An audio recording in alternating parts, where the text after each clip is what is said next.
Hello, Disney fans.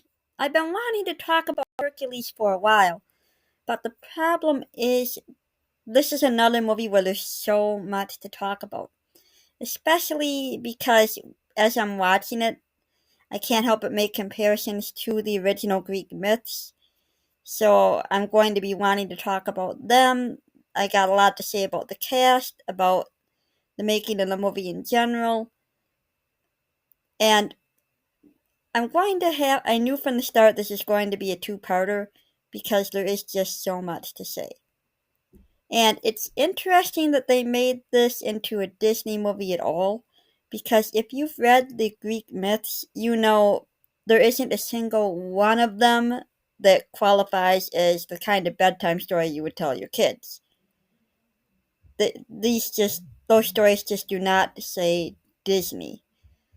But then again, this wouldn't be the first time that Disney took a story like that and made it more kid friendly. In fact, that's what Disney does. You look at the original Grimm's fairy tales going right back to the beginning, talking about stories like Snow White and Sleeping Beauty. The original versions are way more gory, so I guess when you think about it that way, it's not that far out of the realm of belief. You look at movies like Hunchback of Notre Dame, definitely not a kid story if you read the original work. So I mean, I can it's not that much of a surprise, I guess, but it is fun to think about the real mythology and are like, okay, I how did they make this into that? So got a lot to say, so let's get this story going. Well, it starts out narrated, oddly enough, by Charlton Heston. Of course, golden age of Hollywood actor, famous for doing. He made a comment in interviews that he looked like he had a face from another time, which was true. This guy played Ben Hur, played Moses. So it's interesting that he plays the narrator here, but he doesn't tell the whole story. In fact, he only has a few lines before the muses take over because he was making the story sound way too serious. Story. You listen to him? He's making the story sound like some Greek tragedy. Lighten up, dude. We'll take it from here, darling. You go, girl. So the muses go back and they actually tell the story before Hercules, explaining how Zeus defeated the Titans, which is going to be important later on in the story. But right now, everybody's more excited about the birth of Zeus' son Hercules. And I gotta say, this starts out a little bit like in Sleeping Beauty almost, where everybody's gathered together to celebrate a new baby, and then someone clearly evil shows up. In this case, Hades. How sentimental. You know, I haven't been this choked up since I got a hunk of moussaka caught in my throat. Huh? You know, there's always talk about animated Disney movies being remade as live action ones. And I've seen a lot of comments that, okay, if they ever give Hercules the live action treatment, they have to have Danny DeVito play Phil. Yes, he's excellent as Phil, no one's denying that. But I also say you gotta have James Woods be Hades. This guy was perfect for the role, and he lives to do the role. Seriously, anytime Disney comes up with any kind of project, he's like, is there a way to work Hades into this? He loves the character, and when you have an actor that loves the character, you get a great performance. He put his own spin on the character right from the first. They had a bunch of actors audition for the role of Hades, and they were going for more your traditionally evil, very dark, very scary kind of character. James Woods comes in, introduces himself as Hades, acting like a used car salesman. Boom. Name is Hades, Lord of the Dead. Hi, how you doing? Not now. From harm, we dance, we kiss, we schmooze, we carry on, we go home happy. What do you say? Come on. James Woods did such an amazing audition showing Hades this way. It's like I said, the used car salesman kind of guy. He had everyone in stitches, and they said, not only have you got the part, we're rewriting the part to make Hades more like you see him. Now, of course, when we first see Hades, he's in shadow. You don't really get to see him at first. Makes him seem a lot more frightening. Basically, giant arrow pointing at him saying this guy is evil, he's the villain. Using visual cues to establish that in our minds. But Hades isn't really the frightening sort of villain. He's a comedic villain.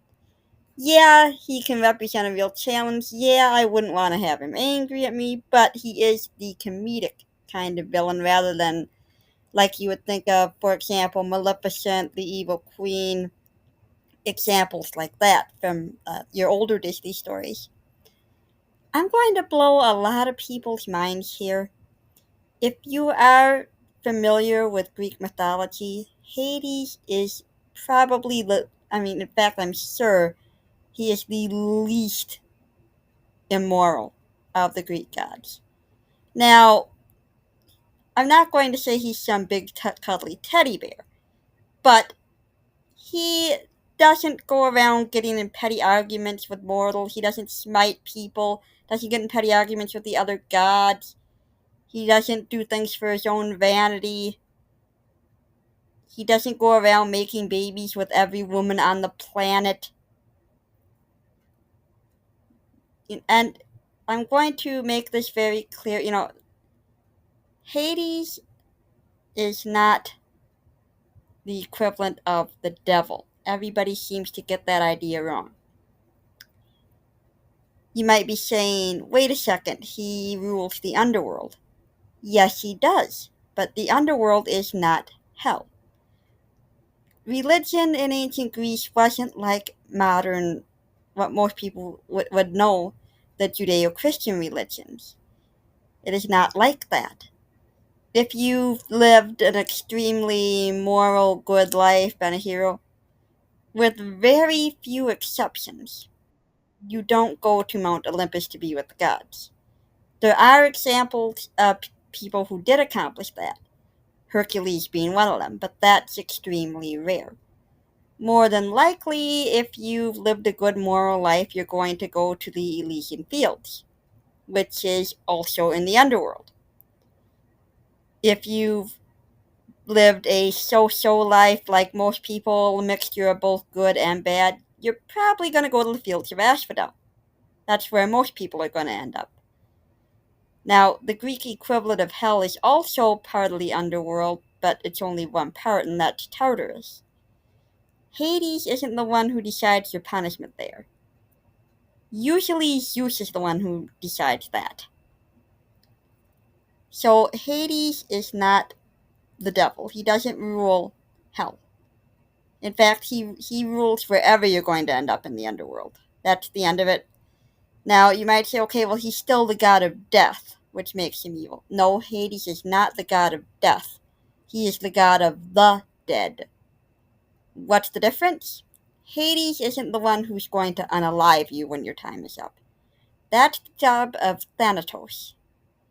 So, what is Hades' job then? Well, this is drastically oversimplified. But if Hades were a modern mortal, he would probably be a landlord. He's in charge of making sure things run smoothly in all the properties that fall under the category of the underworld. He's in charge of basically keeping order there. He's not going to punish you, he's not going to torture your soul for all eternity if you end up in his domain. In fact, there are a few myths that show Hades is actually pretty reasonable. For example, Orpheus went to the underworld on one occasion and said, hey, I really miss my wife who died, can I have my wife back? And Hades actually agreed after hearing the song from Orpheus, and he told Orpheus the conditions that he had to meet to get his wife back. He said, okay, you're both free to go back to the land of the living, but the rules are you can't look at her until you are back in the land of the living. It wasn't Hades' fault that Orpheus broke that. Hades also actually proved useful to Hercules on at least one occasion. I'll get more into that in part 2 when we get to that point in the story that's going to represent that. So, bottom line, Hades is not evil. And I do sympathize with him because he's got a job that he doesn't want.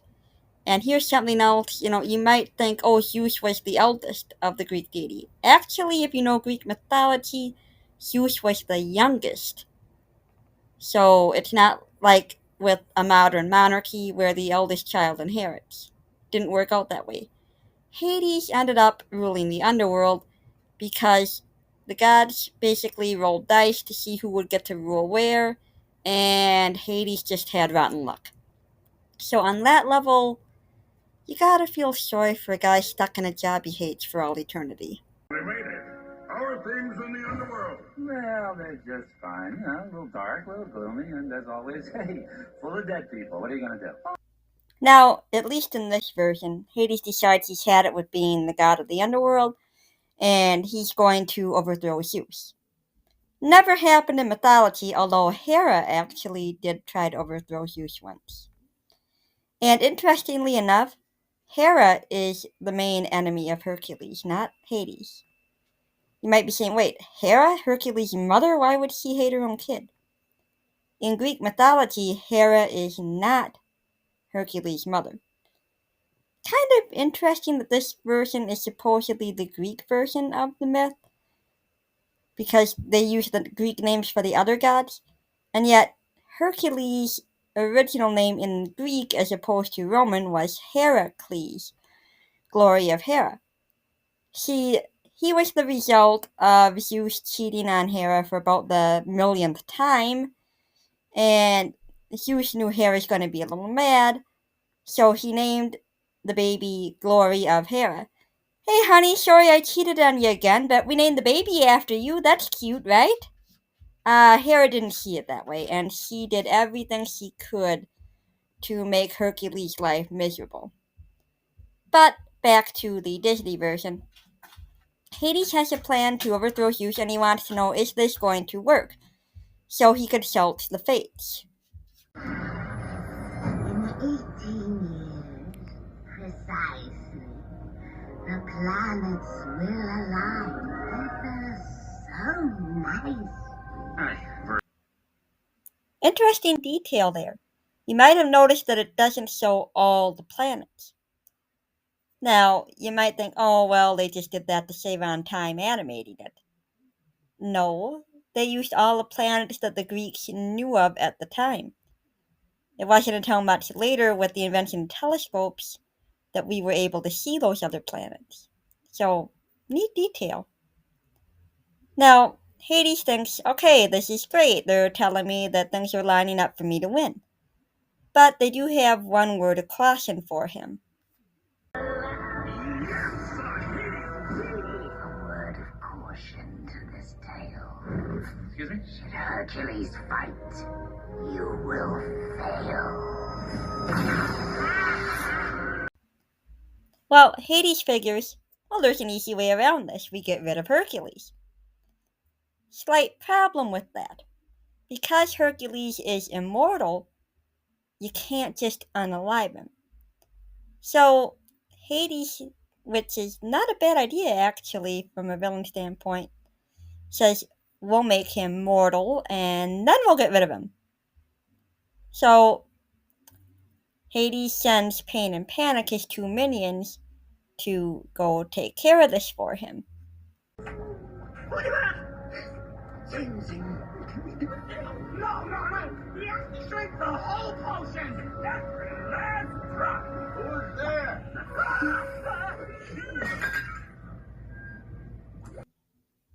Now, you might be wondering, do Pain and Panic have counterparts in the original Greek myths?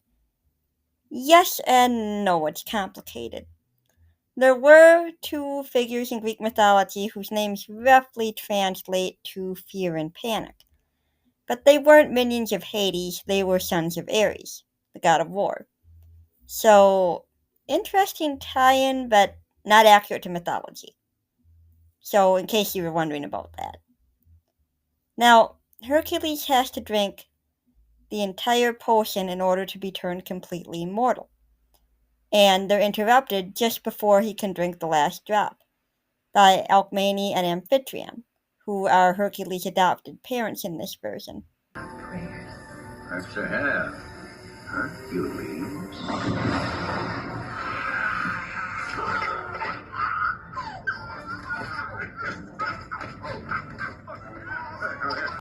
We see pain and panic turn into snakes trying to kill Hercules. This is actually a connection to when Hera sent two snakes to try to kill baby Hercules, and didn't work. Now, here's the story behind Hercules' actual birth in Greek mythology. Zeus disguised himself as Amphitryon, the husband of Alcmene. Now, thinking that this is her husband, who's just come back from war, the two of them are pretty intimate, resulting in Hercules. And later on, Zeus comes to visit them and says, "Hey, yeah, I know I did kinda made love to your wife, but help a god out and be a good dad to my son." And oddly enough, Amphitryon is a really good dad to Hercules, both in the movie and in mythology. Makes sure Hercules is educated, takes good care of him, basically treats him as his own son. And speaking of his own son, here's another little twist. Hercules actually has a twin half-brother in Greek mythology. You might say, wait a second, half-brother? How can he be half-brother and still be a twin? Well, Amphitryon made love to Alcmene the next day after Zeus did. Now, oddly enough, it is biologically possible to have a set of twins fathered by two different fathers. 1 in a billion chance, but give the Greeks some credit for biology. It is actually possible, although extremely, extremely rare. Now, speaking of extremely rare, one of the whole issues that this causes now is now that Hercules has been turned mostly mortal, he can't come back to Mount Olympus. Not true, because although it was rare, there were times when the Greek gods granted godhood to mortals. So, yeah, no, not impossible, but for the sake of the plot, it makes sense. So, Hercules has a pretty good life in the mortal world. He's loved by his parents, but he knows he doesn't fit in. He's super strong, but he's also super clumsy, which causes a lot of problems. And he's constantly made fun of, and he knows this isn't where I'm supposed to be. And this leads to one of the greatest songs in the movie. I have often dreamed of a far-off place where a great warm welcome will be waiting for me. This song is so good it was nominated for Academy Award for Best Song in 1997. Didn't win, but there was some pretty stiff competition that year, including My Heart Will Go On from Titanic. So, didn't win, but there's no shame in the company that it was nominated with. There's actually a really sweet moment during the song, too, where you see Hercules' adoptive mother wrap a blanket around him. This is actually meant as a tie-in to Superman, where the blanket that Superman was wrapped in when he came to Earth as a baby was later made into his cape, and later we see the blanket that Alcmene wraps Hercules in used as his cape. So, interesting tie-in there. So, during the course of the song, his parents tell Hercules, "Look, we actually found you. Here's a medal we found with you. It's got the symbol of the gods." And Hercules determines he's going to go to the Temple of Zeus and find out what's going on, where he really came from. Now, this is an interesting song structure because it keeps breaking for different moments here, but it's very effective storytelling. And then, of course, we get the moment where Hercules actually meets Zeus. Hold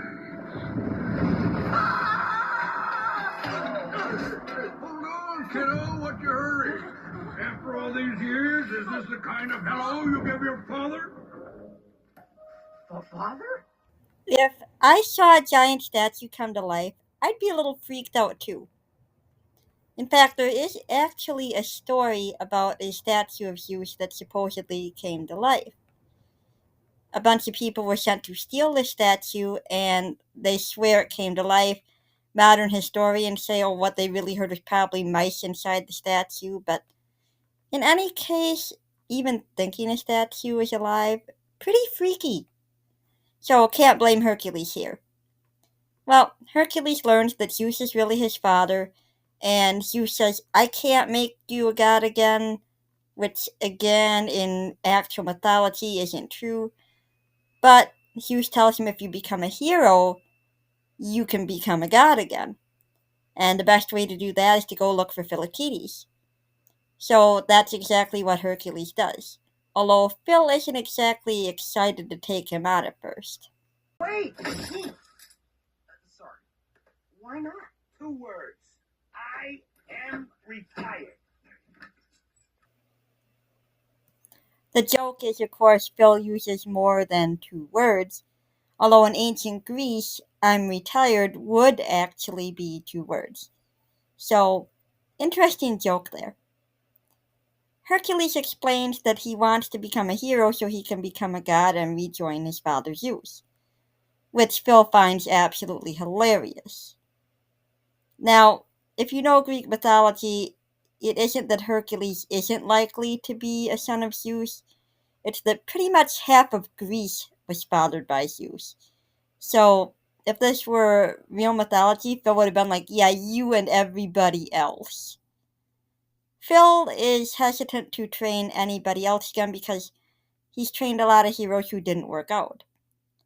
Oddly enough, on the mythology note, he mentions Perseus. Perseus is one of the few who had a happy ending in Greek mythology, and is actually one of Hercules' ancestors. So, so interesting to note there. Well, Phil does not want to get involved with another hero wannabe until Zeus makes it clear he's gonna do this. Answer is 2 words.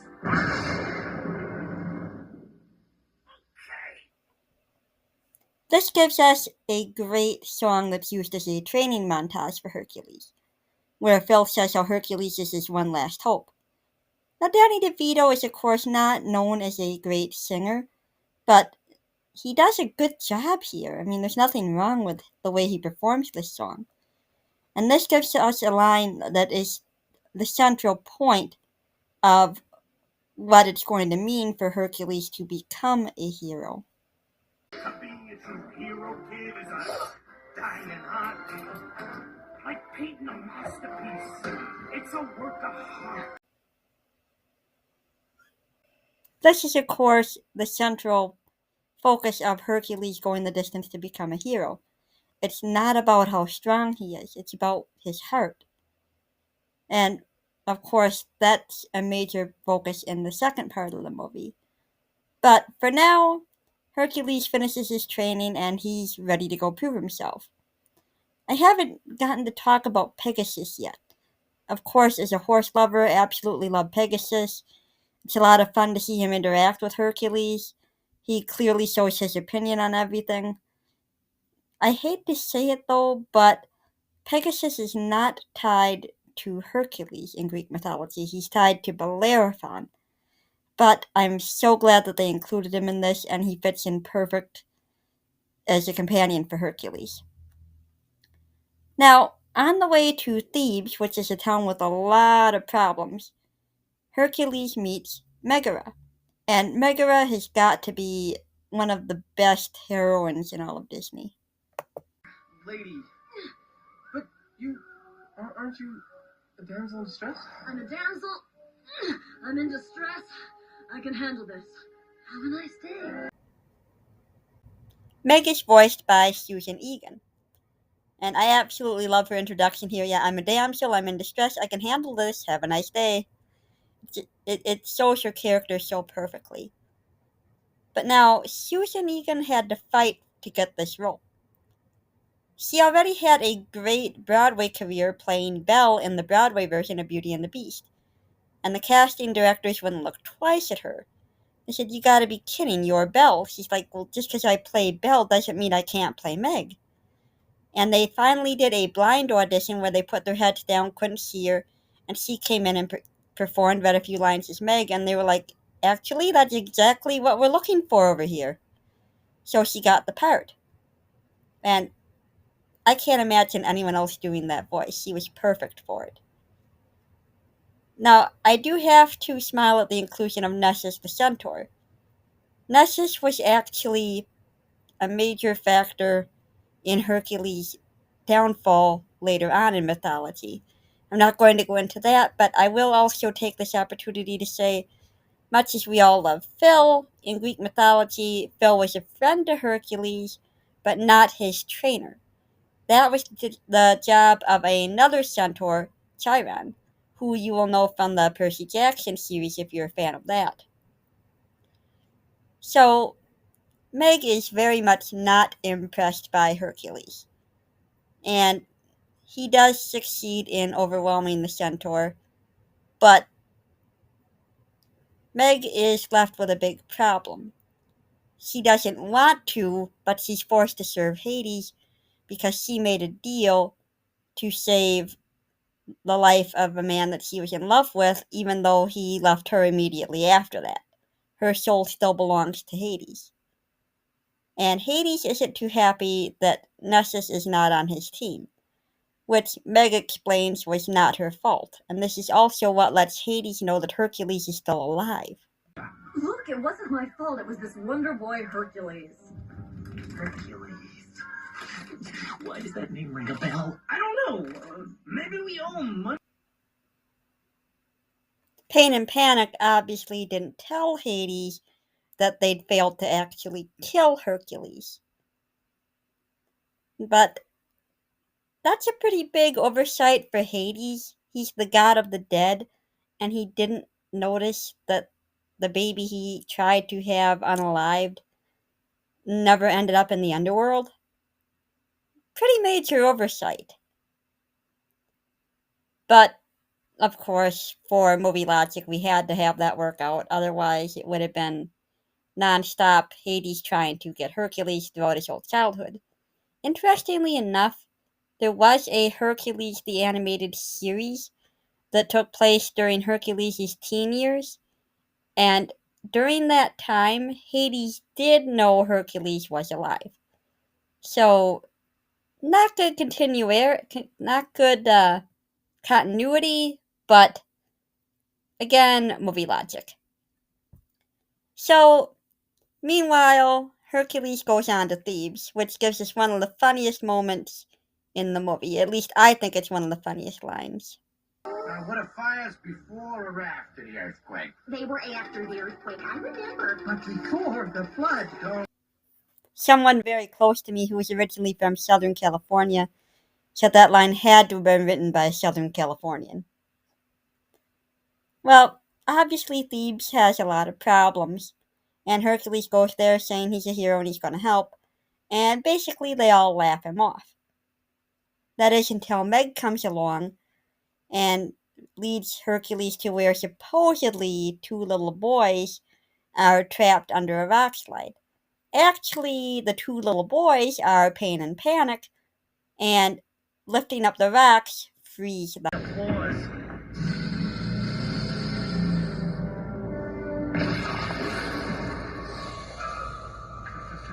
Phil? What do you call that thing?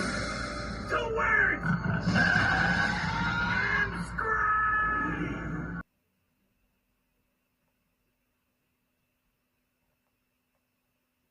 Now, Hercules seems to be able to beat the Hydra fairly easily, slicing off the head. Although, if you know Greek mythology, if you know anything about Hydras, you know that's not gonna help. And funny line here, it's not the line so much that's funny as the timing of it. Hades says, "Relax, it's only halftime." And this line happens to come at the exact halfway point of the movie. So, fun bit of trivia there. Guys, relax. It's only halftime. Yeah, Hades knows slicing the head off a Hydra doesn't work. Although Hercules is a little slow to get that point and keeps slicing and slicing, with each head growing back 2 more. You would think he would have caught on a little sooner. Will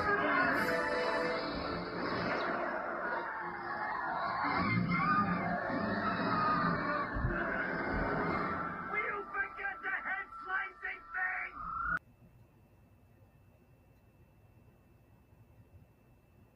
So, I gotta say, I love the humor in this, and I love the way the Hydra is animated. The Hydra's got a computer animation style, which is very different to the rest of the animation, makes the Hydra stand out as, okay, this is something really scary here, really freaky. Nice balance of horror and comedy here. Of course, Hercules does beat the Hydra by eventually making a rock slide fall on it. So Hercules wins the day, and everybody starts to praise him, and this is the start of things going well for him. So, since we're at the halfway point in the movie, I'm going to stop here, and I will pick up again with the second half. I hope you're enjoying this so far. I gotta say, I'm really loving rewatching Hercules. I never disliked the movie, but I hadn't really seen it for as being as great a movie as it really is. So I will see you in the next video, and until next time, remember the magic.